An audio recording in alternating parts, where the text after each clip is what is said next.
One of this libertarian guy I got in a fight with over, and other people, about this notion that the free market, okay, originally the free market was a liberal idea, but that's when times were much simpler. And the liberal idea of the free market is that I should be able to have a garage sale or go to the flea market or barter with my neighbor without having the government intrude. And I'm all for that. I'm all for, on a small scale, that I can go do some business with a friend and not have to be taxed or watched or monitored. And that could also apply to a little bit of, selling some weed or whatever, recreational drugs, and not be bothered. But when you get into this big corporate thing where not one individual is responsible, that becomes a conservative or a right-wing issue where they're saying, oh, leave Exxon alone. Leave Enron alone. Leave General Motors alone. Stop trying to regulate everybody. Stop trying to regulate the market. Stop trying to regulate the mortgages. And that's where we went wrong. But you still hear these free market people saying, oh, no. These right-wing free marketers, not liberal free marketers, what I was talking about, but these right-wing free marketers, libertarians, and the, I guess you would call it economic anarchists. It's not the same as a regular anarchist, which I think is pretty leftist, but there's these other ones that are about monetary anarchy. Did I do the little quotes? I'm sorry. I don't understand. I forgot what it was, but it's anarchy. These people are money hungry. I smell greed on these people. This one guy got in an argument with, I looked at on his comment section. He was talking about investing in the stock market and going to strip bars. He doesn't care about the common man. And I kept asking him directly, what do you do for a living? I mean, I'm a blue-collar worker. I understand the thing about labor. I don't defend Ayn Rand's Atlas Shrugged, because the notion is that there's this wonderful hero that's inventing this engine that just, is perpetual motion machine. And there's a copper miner. And the government is trying to intrude on him, but there was no accounting for the environment. There was no accounting for the health and safety of the worker. The companies, really, if we don't regulate them and we take those things away from them, the worker is not cared for because you're just single persons. These people want to bust unions. The union is where the workers get together and have at least a power that equals the corporation. If you're just one man, like me, working for a company, I'm powerless. I'm not a union guy. I'm powerless. I am at the whims and dictates of my boss. It's a small company, so at least there's a face-to-face thing, But still, I'm at his mercy. And that's not a place that I like to be, because I'm a rebel.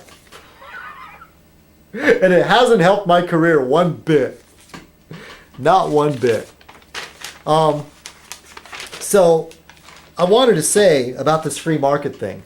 And I'm always saying, show me a model, And I'll show you an example right here. And it's the LA Times. And I Googled Los Angeles Times, Yemen. And this is a notion. The headline says, in Yemen, a race for profit is hastening a water crisis. And I won't go into every detail about this story, but there was one thing that stuck out at me. And it has to do, there's a line in here. Let me see if I can find it. What's going on is there's a water crisis in this country, but also there's a demand for a crop known as khat. Khat, spelled K-H-A-T. And it's a drug, okay? It's a drug that's chewed, and it gives the person it's a mild stimulant, gives them a mild euphoria. But this is what the free marketers talk about. The public has a demand, you meet that demand, the market will take care of itself. But this is a case where the free market is is using up the water in not a very wise way. And because there's a demand for this crop uses a lot of water, and the people are suffering because of this. And this is something, as far as you end of the world type people, after oil, the next thing is going to be usable water. And I just don't see it from just conspiracy-minded people. I see it from people that are scientists. I see this as one of the next challenge, is that there's going to be water wars. After the oil thing has either worked itself out or it's turned into a road warrior scenario, after that, even more important, is fresh drinking water. Water for crops, water that we can use, potable water. I've always mispronounced it. It looks like potable. No, it's potable. Here's to the potables. Cheers.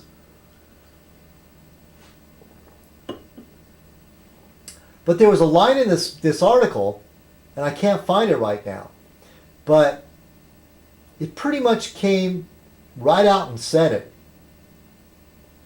As far as you people that believe in free market, the free market idea, here you go. Here's an example of where it doesn't work. And I won't, you know, if I was prepared, which is not Fez night, it's not about being prepared.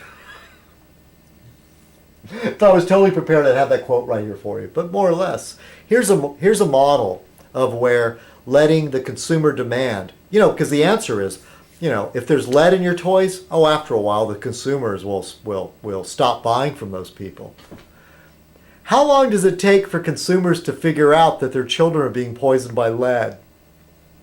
I am so upset with these libertarian type people. And it's not just because they're rude, but he's just bloody rude.